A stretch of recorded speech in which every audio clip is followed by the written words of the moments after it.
Hello and welcome to the course of Indian History presented to you by Plus Prameshi Library.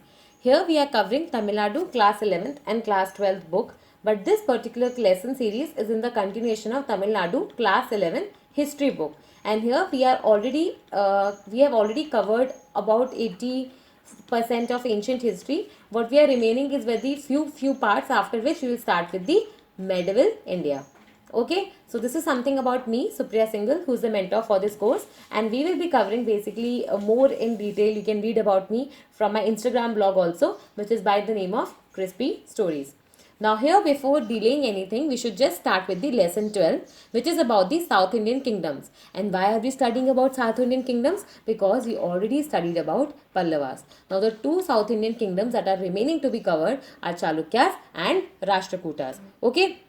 So you will find that besides the Pallavas, the Western Chalukyas and the Rashtrakutas in the Deccan, they also constituted important political forces. Okay, why am I saying it? Because I told you that Northern Indian Empire history we generally remember, but it's the Southern India that creates a lot of confusion. So you should not fall into confusion. That is why I'm telling you. In Southern India, the chronology goes like, see, Satvahans are somewhere here. Okay, but this is like what you can call as southern India. So after Satvahans will come Chalukyas here.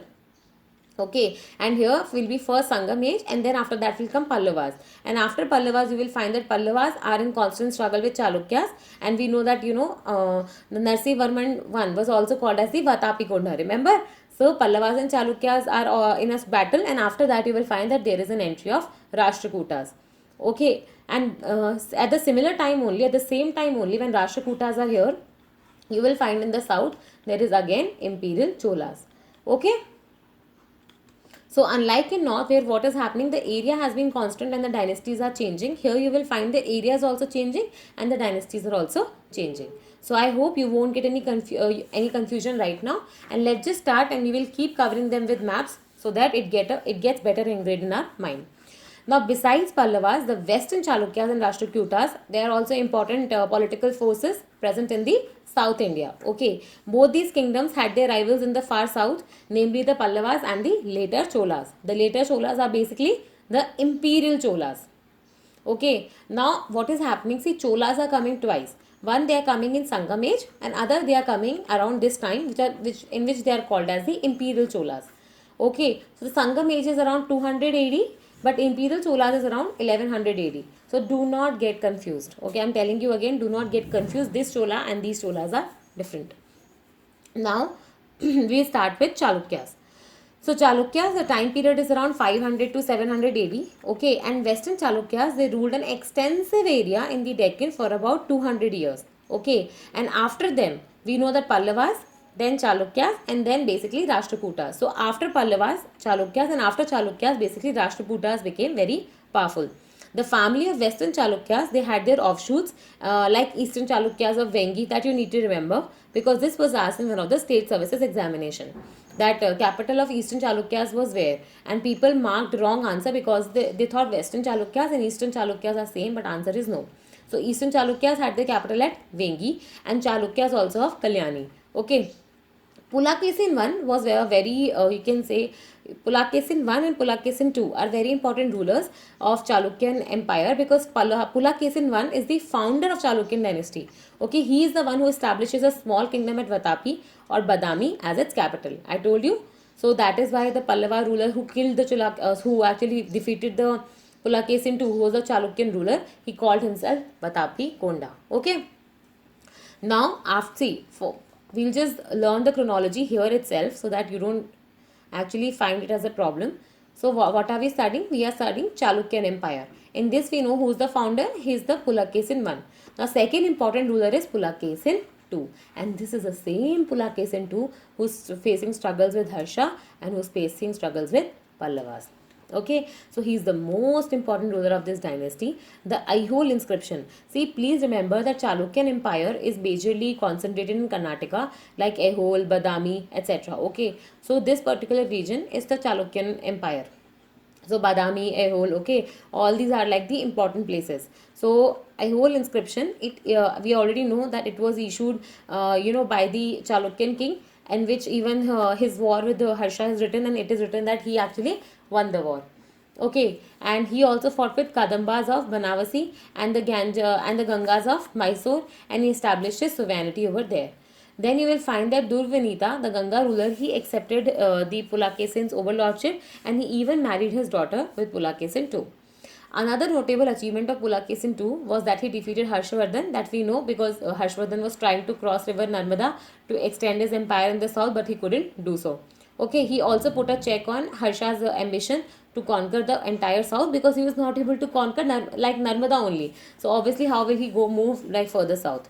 Okay, then we also know that there was a battle between the Narsivarman I, who was the Pallava ruler, and Pulakesin II, who was the Chalukyan ruler. And in this war, actually, Pulakesin loses the war, and it is Pallavas who won the war. And subsequently, we know that Chalukyan capital of Vatapi was captured and destroyed by Pallavas. Okay, but we also know one thing, that Hyun Sang, he visited Mahendravarman. Remember the Pallava court? That means if he is traveling to Pallava, he needs to cross Chalukyan Empire also. So Hyun Sang also visited Pulakesin too. Okay, and in his kingdom. Now the successor of Pulakesin II was Vikram Aditya. Do not confuse him with the Vikram Aditya of the Chandragupta II, who was the Gupta Empire ruler. Okay, remember Chandragupta II, who was also called as the Vikram Aditya. So he is not the same Vikramaditya. Okay, I know in history what is happening. Lot of names are getting repeated, and people have a confusion. Okay, this is that. No, if the dynasties have changed, if the rulers have changed, if the time period is different, how will the guy remain same, right? Successor of Pulakesin II was Vikramaditya, and he once again tried to consolidate the Chalukyan empire and kingdom, which has been basically left weak by the Pallava invasions. Okay, and thus he see, first what is happening, there is Chalukyan king. Okay, and there is Pallava king. So Chalukyan king is Pulakesin II, and Pallava king is Mahendravarman. They fought a battle and he won. After that, what will happen? He is still the constant. Then Mahendravarman has his son Narsivarman, for which they are fighting, but he wins the war now. After him, Pulakesin's two son Vikramaditya will take the throne, and now he will revenge his father's defeat. Okay, and he will basically you will. Find that he will try to capture his territories back from Pallavas. Okay, then you will find that Kirti Varman II was the last of the rulers of Chalukyas, and he was defeated by Danti Durga. Now he is very important because Danti Durga is the founder of Rashtrakuta dynasty. So here comes the succession. So Chalukyan last ruler is Kirti Varman, and Kirti Varman is finally defeated by another ruler called Danti Durga, who wants to establish a new dynasty called as Rashtrakutas. Okay, now, after studying the whole chronology and the kings that went and came, we will study about the administration and the social life under Chalukyas. So, the Chalukyan administration, this has been the question asked in the UPSC prelims, that Chalukyan administration was decentralized. Answer is wrong. Chalukyan administration was very much centralized, and it is very different from what Pallavas and Cholas had. Okay, so Pallavas and Cholas, you might have seen that Pallava empires, they divided their empire into kotams, and similarly in Cholas also you will find that they have a decentralization. But Chalukyas, since they were facing so many battles in north and south, they did not want to decentralize the empire, because once they distribute the powers, these samans, okay, fiduciaries will become very very powerful, and they might go and conspire with north and south to actually throw away the ruler. That is why you will find that Chalukyan administration was very very centralized, okay, where the authority was kept with the king itself or his council. The village autonomy was absent because it's a centralization system. Okay, so Chalukyas had a greater maritime power also, and Pulakesin II is said to have 100 ships in his navy. That means these guys knew how to go for a maritime trade. Okay, they also had a small standing army. That means what? That Chalukyans are more prepared for a war on maritime, maritime part, than they are prepared for the war on the land frontier. Okay, Badami Chalukyas, they were Brahmanical Hindus, but they also gave respect to other religions. Okay, importance of the Vedic rites and rituals increased during this time, because see, we have seen that when even this one was defeated, Kushans were defeated, okay, and the Mauryas were defeated, and there came Sungas and Kanvas. So Sungas and Kanvas basically wanted to restore Brahmanism, okay, and they wanted to spread Brahmanism, and that time you found that even the Vedic rituals and rites and sacrifices also became important. Okay, the founder of dynasty Pulakesin I, he also performed the Ashwamedha sacrifice, and you will find a number of temples in the honor of Vishnu, Shiva, and other gods which are built during the Chalukyan period. Okay, Hyun Sang also mentions that how, because of the rise of Brahmanism in this particular empire, Buddhism is actually declining in the Western Deccan. Okay, but before we move forward, this is the most important line. While Brahmanism is rising, Buddhism is declining, Jainism, you will find, is still more or less the same. Okay, like there are people who were following Jainism then, and you will find that there are almost similar number of people following Jainism now. The Ravi Kirti, who was the court poet of Pulakesin II, who also wrote a Prashasti of how Pulakesin II defeated Harsha. Okay, he composes a whole inscription, and Ravi Kirti himself, who is the court poet of Pulakesin II, he himself is a Jain. That says a lot about the king, because that means if a king has a chief poet as a Jain who is not basically the Brahman, while the king is a Brahman himself, okay, or basically following Hinduism, that tells you that how he was tolerant towards the other religions. Then we have the art and architecture. So Chalukyas, they were the great patrons of art, and they developed the Visara style in building. So now I have told you in art and architecture in certain places that there are three styles of temple making. Okay, please remember how many times? Three types of temple making styles. One is the Nagara style, other is the Dravida style, and third is the Visara style. Now Nagara style is present in North India. You must have seen, right? So if you visit any like mandir, you will find that they have something like this, and then they have a kalash placed on the top. Okay, then there is obviously like a sanctorum wherein the god's image or idol is placed. Then there is like this mandap wherein you will find that there is a long veranda type where people can come and celebrate. Okay, then there is stairs to go up till the mandir. Okay, so like these, they are the elements of the northern Indian temple. Now this is called as the Nagara style of architecture.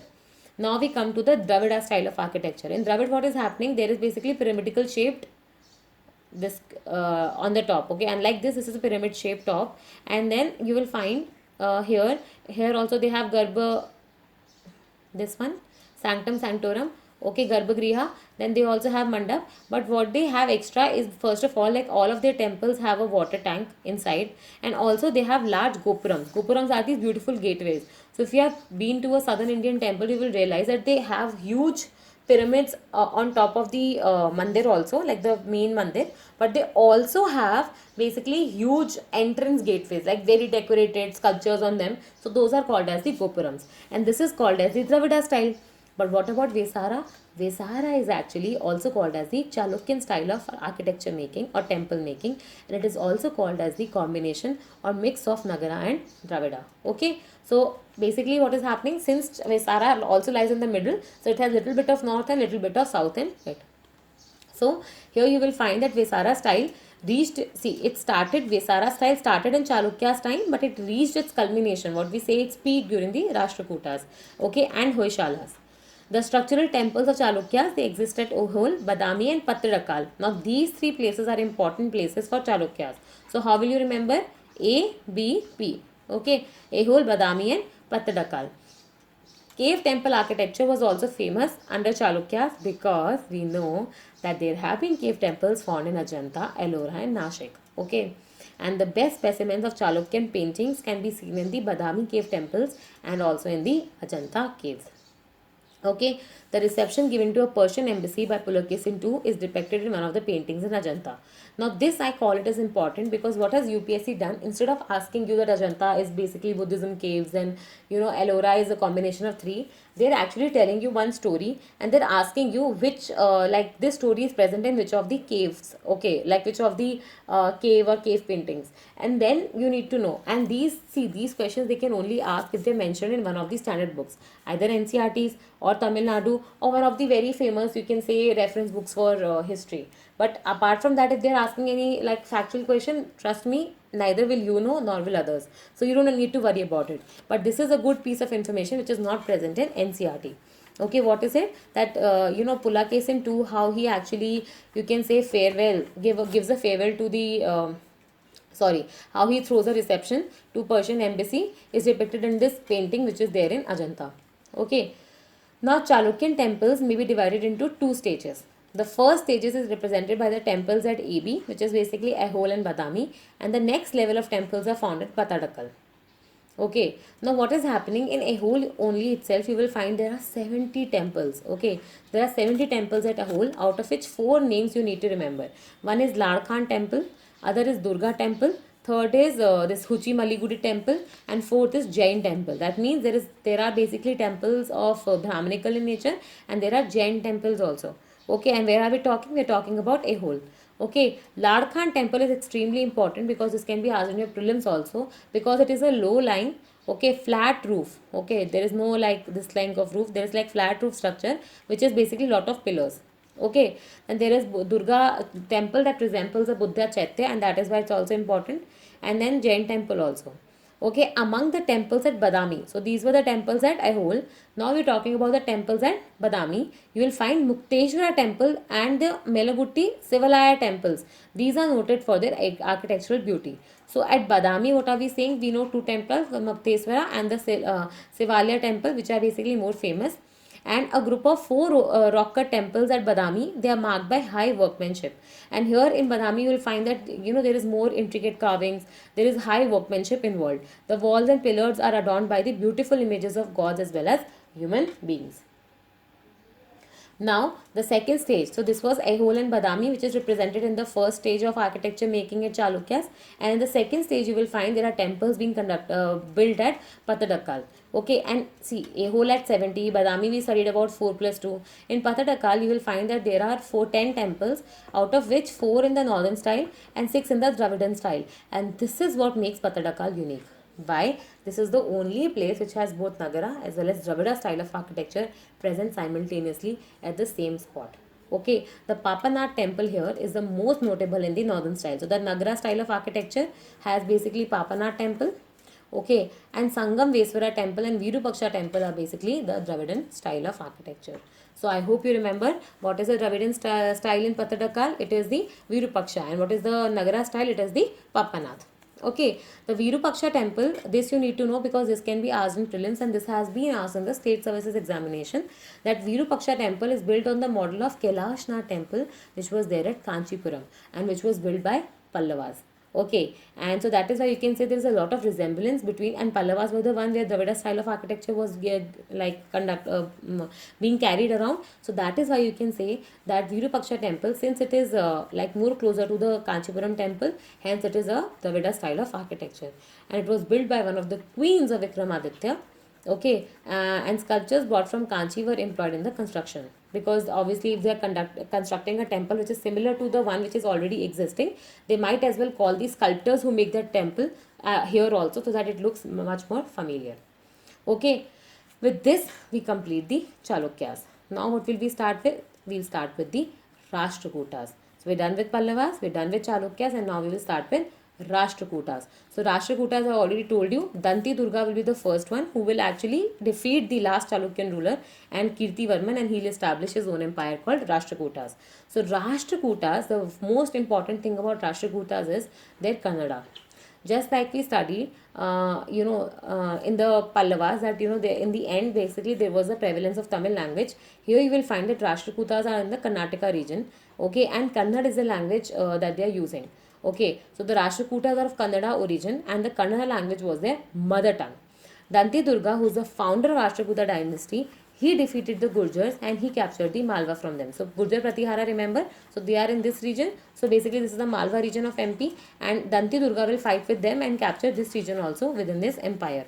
Okay, then we also know that he fought with the Chalukyan last king Kirtivarman too, and he defeated him, and finally basically Rashtrakutas became a prominent power in the Deccan, because now you have defeated Pallavas, you have defeated Gurjar Pratiharas, and now your kingdom has basically become wide. His successor, Krishna I, he was also a great conqueror. He defeated basically Gangas and the eastern Chalukyas of Vengi. He built the magnificent rock-cut temple, remember? So in Ellora caves, if you know, there are Buddhism caves also, Jainist caves also, and there is Hinduism caves also. Okay, within Hinduism, if you know, there is one Kailash temple that has been constructed there, which is basically telling you about how, the Kailash, the Mount Kailash Parbat, okay, it's like completely hidden white in snow, etc. And that Kailash temple at Ellora was built by Krishna I of Rashtrakuta dynasty.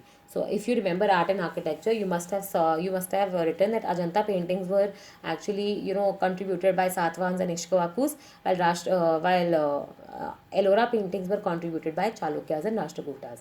So that is why it was the Rashtrakuta King Krishna I who actually built this Kailas temple at Ellora. And then you will find that the next important king was Govinda III. So before we move forward, we need to actually make a chronology. Okay, so there is Rashtrakutas.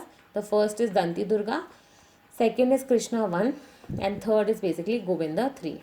Okay, and Govinda III was the one who achieved lot of victories when he went for North Indian expeditions. Now his successor, Govind III's successor, is Amogh and he is very famous because he ruled for a long period of time of 64 years. Okay, he obviously lost control of Malwa and lot of other places, and you will find that he was actually a follower of Jainism. And this is very important because until now we studied how Rashtrakutas, okay, they are not following Jainism, but Amogh is the one who is following Jainism. Okay, Jinasena was a chief preceptor, and he was also a patron of letters, and he himself used to write the famous Kannada work Kavi Raja Marga. Okay, and he also built the Rashtrakuta capital, the city of Malkhed or Manyakhed. Now, before we move forward, what is the capital of Chalukyas? Vatapi or Badami. What is the capital of Pallavas? Kanchipuram. Okay, or Kanchi. What is the capital of and now we will see that Rashtrakutas capital is at Malkhed or Manyakhed. Okay, please remember these capitals because they can either be asked and match the column kind of a question, or you can get a straight away statement. Okay, if they are asking you about Rashtrakutas, they might give you a statement they had a capital at Vatapi or Badami, and the answer is wrong. They had a capital at Manyakhed or Malkhed. Okay. Now you will find that among the successors of Amogh Krishna III, he was very famous for his expeditions. He was the one who marched against the Cholas and he defeated them at Takolam. Okay, he also marched further south to capture Tanjore. Okay, he went as far as Rameshwaram, which was the birthplace of APJ Abdul Kalam, and he occupied it for some time. He also built several temples, okay, in the conquered territories. See, whenever you're conquering any territory, the best way to actually tell people or to announce it to the world is by building some architectural important building so that people come to know that somebody else has entered their territory. So he used to build temples there, including the Krishneshwara temple, which is there at Rameshwaram. Okay, and throughout his reign, he possessed the Todai Mandalam region, including the capital Kanchi. And after his death, you can say finally the power of Rashtrakutas declined because he was so powerful. He expanded the empire till south, he defeated Cholas, he went till Rameshwaram, and finally, after his death, you can say the empire was very vast, the successors were very weak, and finally Rashtrakutas' power declined. Now we see what was the administration in Rashtrakutas. So we know that in Chalukyas it was a very centralized administration. In Rashtrakuta Empire we will find that it was divided amongst several provinces. Just like Pallavas had Kotams, similarly Rashtrakutas also the empire was divided into various provinces which were called as Rashtras. Okay, and these Rashtras, individual Rashtras were under the control of Rashtrapatis. Okay, these Rashtras were then further divided into Vaishyas, okay, and they were under the control of Vishyapatis. Okay, the next, like these, one of these Vaishyas will be converted into, divided into lot of Bhuktis. Okay, these Bhukti, see, just like you have states. Okay, so here you can say, you instead of state you have like combination of state which is called as Rashtras. Then Vishyas are like independent states. These independent states are then divided into districts. Okay, and these districts will be called as Bhuktis, which are basically combination of 50 to 70 villages, and these Bhuktis basically are under control of Bhogpatis. Okay, and finally in the smallest will be one of these, like each of these Bhuktis is divided into lot of villages, and each of this village basically is village is headed by a village headman. Okay, and in village you will find that village assemblies have an important role to play. So we have studied that how Rashtrakutas empire was decentralized in nature, but Chalukyan was not. Okay. Now we have society and economy. So you will find that the Hindu sects of Vaishnavism and Shaivism, they flourished during the period of Rashtrakutas. Yet they did not affect the progress of Jainism under the patronage of Rashtrakuta.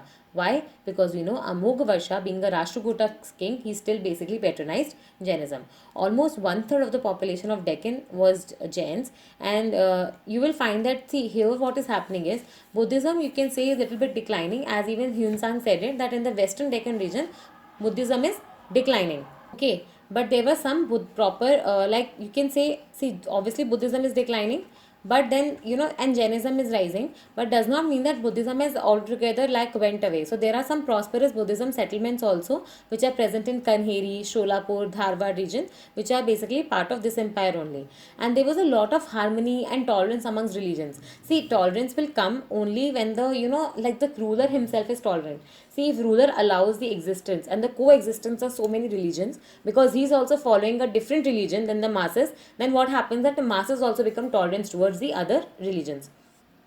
So there was a college at Salatogi which is situated in modern Bijapur district. Okay, and an inscription gives the details about that being particular an educational center. Okay, and see, we knew that Nalanda. So running Nalanda, basically there was an endowment of 200 villages from where the taxes etc. were collected, and finally that taxes were used by Nalanda to maintain its administration. Similarly, if the Bijapur district is being acting as an educational center, that means there must be villages around it that could support it. So therefore you will find it was run by the income either from the endowments which are given by rich people like philanthropic activities, or they are basically like villagers in occasions of functions and festivals. You will find that they also donate. The economy was also very, very flourishing, and you will find that they had an active commerce between Deccan and the Arabs, and the Rashtrakuta kings, they promoted the Arab trade by maintaining friendship with them. So basically you can see that India had a good contact with Arabs during this time. Now we will study about the cultural contributions of Rashtrakutas. So Rashtrakutas, they widely patronize the Sanskrit literature, and this is important. Okay, at one side we are seeing that they are actually patronizing Kannada also. At other side we are seeing that they are also patronizing Sanskrit, and on the third side we are seeing that they are also followers of Jain. So you will find that there were many scholars in the Rashtrakutas court. Okay, for example, Trivikram, who wrote Nala Champu and Kavi Rahasya, and this Kavi Rahasya has been asked in one of the state services examination, and it was composed by the Halayuth during the reign of Krishnatri, the same Krishnatri who went in Rameshwaram. The Jain literature also flourished under the patronage of Rashtrakutas, and especially Amoghavasha, okay, who was a Jain himself, and he patronized many Jain scholars. His teacher, Jina Sen, we saw na, his teacher was Jina Sen. He composed Parsva Budhaya, okay, which is a biography of Parsva in verses. Now, actually, this Parsva Budhaya, okay, you need to remember that who wrote it? Jina Sena, and who was a teacher of Amoghavasha, and he was basically Jain scholar. Okay, then there was another scholar also, Guna Bhadra. He wrote Adi Puran, and this you need to remember because this was asked before. So who wrote Adi Puran? Guna Bhadra, and he was present in the Rashtrakutas court. Okay, and this Adi Puran is the life story of lot of Jain scholars. Okay.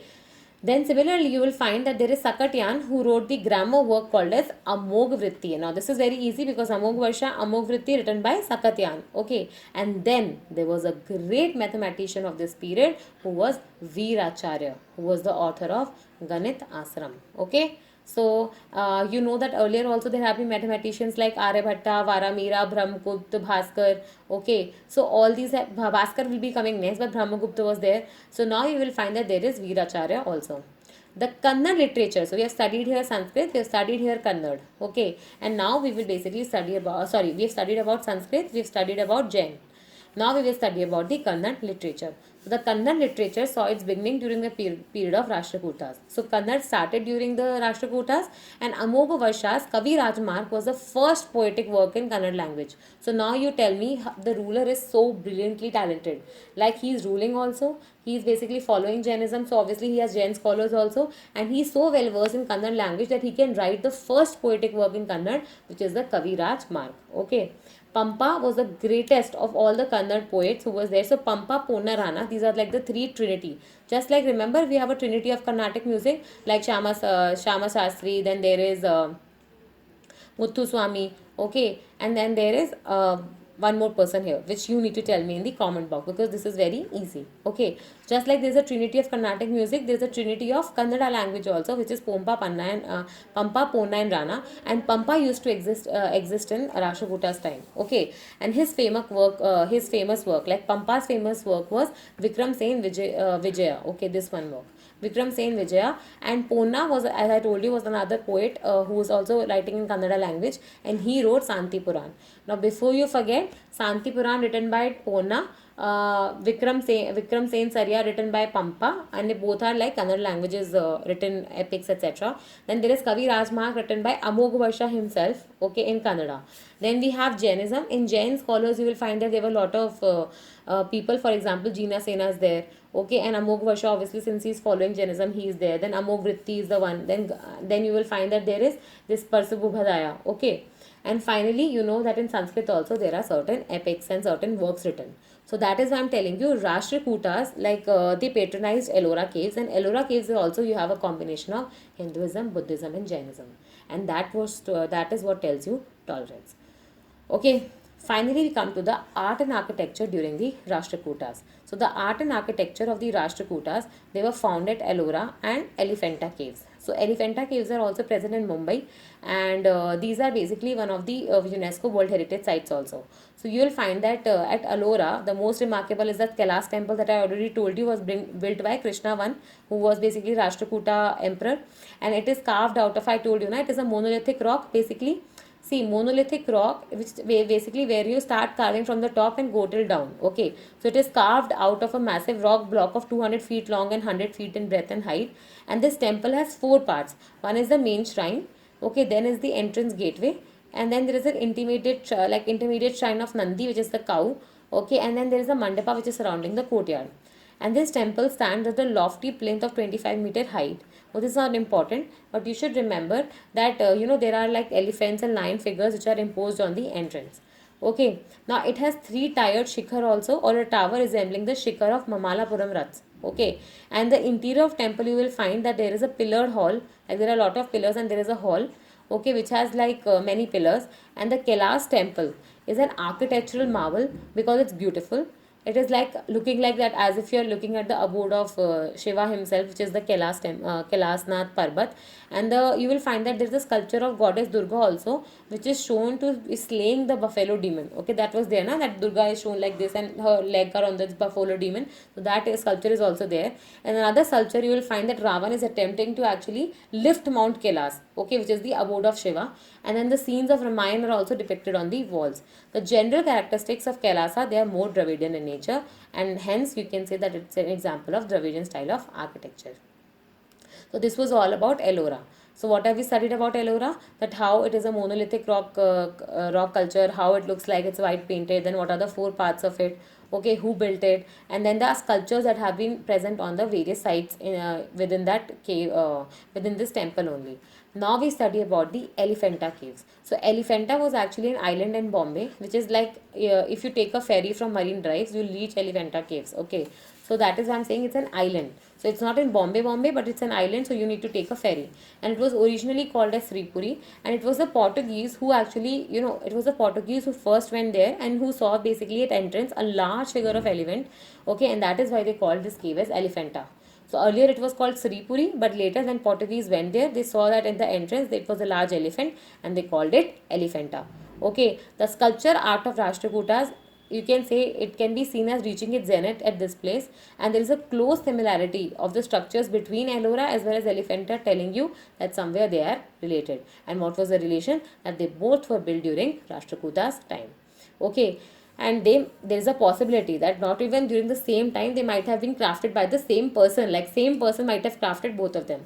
At the entrance of the sectum there are huge figures of Dwarpals, and Dwarpals are also present in the Ellora caves, wherein Dwarpals are what? Dwar means gate and Pals means something who is taking care. So someone who is taking care of the gate, okay, like the person who is guarding the gate, that nobody can enter that particular thing. So you will find that the entrance of museum itself has Dwarpal structures or sculptures, and in the walls of Prakara there you will find that there are niches containing the images of Shiva and various forms. Like Shiva is represented as Ardhanarishwara, as a Somaskanda, as a Gandhara, okay, Gangadhar. Gangadhar is the one who can basically who has Ganga, river Ganges in the choti, and then there is Nataraj.